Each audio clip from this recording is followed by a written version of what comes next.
ભરૂચના જંબુસર તાલુકાના અણખી ગામે સ્કોટ પૂનાવાલા કંપની વિરુદ્ધ ખેડૂતોમાં ભારે રોષ જોવા મળી રહ્યો છે। કંપનીના પ્રદૂષિત ગટરના પાણી ખેતરોમાં ફરી વળતા ખેડૂતોનો તૈયાર પાક અને વાવણી નાશ પામી રહી છે।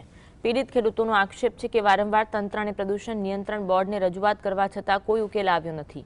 ઉલટાનું જ્યારે ખેડૂતોએ ન્યાય માંગવા કંપનીના ગેટ પર રજૂઆત કરી ત્યારે કંપનીએ પોતાના વગનો ઉપયોગ કરી ખેડૂતો સામે પોલીસ ફરિયાદ નોંધાવી।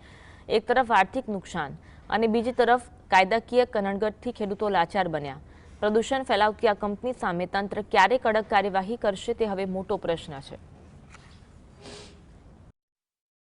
જીએસટીવીની ટીમ આજે આવી પહોંચી છે જંબુસર તાલુકાના અણખી ગામે અને અણખી ગામે જગતનો તાત ક્યાંક ને ક્યાંક ચિંતિત હોય તેવી પરિસ્થિતિ સર્જાઈ છે। ત્યારે વાત કરીએ તો જંબુસર તાલુકાના અણખી ગામના વિસ્તારમાં આવેલી સ્કોટ પૂનાવાલા કંપનીમાંથી કેમિકલયુક્ત પાણી બહાર નીકળવાના કારણે ક્યાંક ને ક્યાંક જગતનો ત્યાં ચિંતિત થયો છે। ત્યારે બાજુમાં ખેતર આવેલું છે, ખેતરમાં પાણી ફરી વળ્યું છે। કયા પ્રકારનું નુકસાન થયું છે, શેનું વાવેતર કર્યું, શું નામ છે તમારું? મારું નામ છે રાજ જયેન્દ્રસિંહ અમરસિંહ। હું રહેવાસી અણખીનો અને મારા ખેતરમાં સ્કોટ પૂનાવાલાએ પાણી ભરી ગયેલું છે। મારા જાનને નુકસાન થયું છે।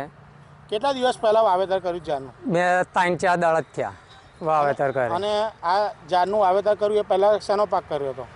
પહેલાં તુવેરનો કર્યો હતો, તે તુવેરનો એટલે નુકસાન થયું, પાણી એટલે એમને છોડેલું છે મશીનથી કાઢીને। આ કંપનીના કારણે અંદાજિત કેટલા હેક્ટર જમીનોમાં નુકસાન થાય છે?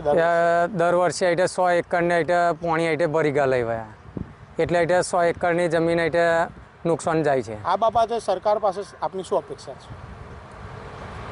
આ કંઈ અન્યાય મળવો જોઈએ કે એમને કંઈ સજા થાય।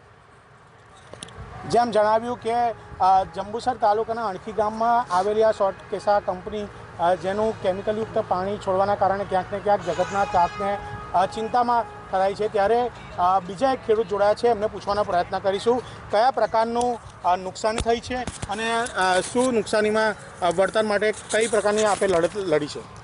મારું નામ રવિન્દ્રકુમાર જયંતિભાઈ પટેલ, હું ગામ અણખીનો રહેવાસી છું। આ સ્કોટ પૂનાવાલા ચોમાસામાં પણ પાણી છોડ્યું હતું, એની રજૂઆત અમે આગળ કરી હતી।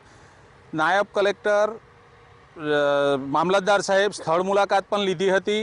એમને જે અમે રિપોર્ટ અરજી કરી હતી એનો આજ દિન સુધી કોઈ જવાબ આવ્યો નથી।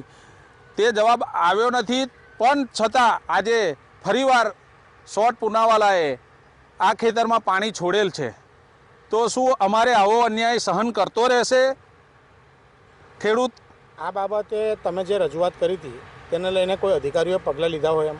ના, એને લીધે કોઈ પગલાં આજ દિન સુધી લીધા નથી કે અમને કોઈ જાણ કરાવવામાં આવી નથી। જીપીસીબીના અધિકારીઓએ અહીંયા સેમ્પલિંગ લીધું હતું? હા, જીપીસીબીના અધિકારીઓ અહીંયા આગળ આવ્યા હતા, એમને સેમ્પલિંગ લીધું હતું અને એ સેમ્પલિંગમાં એ લોકોનું કહેવું એવું છે કે વરસાદી જ પાણી છે। તો વરસાદી પાણી હોય તો આજે વરસાદ બંધ થયે 30 થી 35 દિવસ થયા છે, તો આ પાણી આવ્યું ક્યાંથી? જેમ જગતના તાતે પોતાની ચિંતા વ્યક્ત કરી છે, કેમ કે કમોસમી વરસાદે તો ખેડૂતોની કમર તોડી જ હતી, પરંતુ ક્યાંક ને ક્યાંક આ કેમિકલયુક્ત પાણી છૂટવાના કારણે કંપનીના ઉદ્યોગો ધમધમી રહ્યા છે, લોકોને રોજગારી પણ મળી રહી છે, પરંતુ જગતના તાત ચિંતામાં છે। ત્યારે આપણી સાથે અન્ય એક ખેડૂત જોડાયા છે, એમને પૂછવાનો પ્રયત્ન કરીશું કયા પ્રકારનું નુકસાન છે અને કેટલા વર્ષોથી આ સમસ્યા યથાવત છે અને આની સામે લડત આપવા માટે આપની શું તૈયારીઓ? મારું નામ રાકેશ પટેલ છે। 2 વર્ષથી આ રોડનું કામ ચાલે છે, ત્યારથી આ ગટરો બંધ થઈ ગઈ છે ને કંપનીઓ પોતાનું વરસાદી પાણી સંપ બનાવીને આખું ચોમાસું કાઢે છે।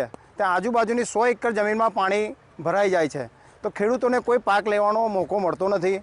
આ વર્ષે ઉલટાનો વરસાદ મોડો ગયો, ઉપરથી પાણી છોડીને આ લોકોએ ખેડૂતોને બરબાદ કરી દીધા છે। અમે વારંવાર સરકારી અધિકારીઓને રજૂઆત કરીએ છીએ, પણ જાડી ચામડીના સરકારી અધિકારીઓ એમની ઉપર હાથ રાખેલો છે, એટલેથી આ કંપનીઓ બેફામ વર્તન કરે છે ને જ્યારે ખેડૂત પોતાનો ન્યાય માગવા કંપનીમાં જાય છે ત્યારે એ લોકો પોલીસ ફરિયાદ કરીને ખેડૂતનો અવાજ દબાવવાનો પ્રયત્ન કરે। પણ જો અમારી માગ પૂરી નહીં થાય, આનું નિરાકરણ નહીં આવે તો અમે ગાંધીજીના માર્ગે આંદોલન કરીશું। જેમ જણાવ્યું કે જો કંપની દ્વારા અને સરકાર દ્વારા કોઈ યોગ્ય પગલાં લેવામાં નહીં આવે તો આવનારા સમયમાં ખેડૂતો દ્વારા ગાંધી ચિંધ્યા માર્ગે આંદોલન કરવાની ચીમકી ઉચ્ચારી છે। કેમેરામેન શિવપ્રસાદ જાંબુ સાથે જપન શાહ, જીએસટીવી, જંબુસર।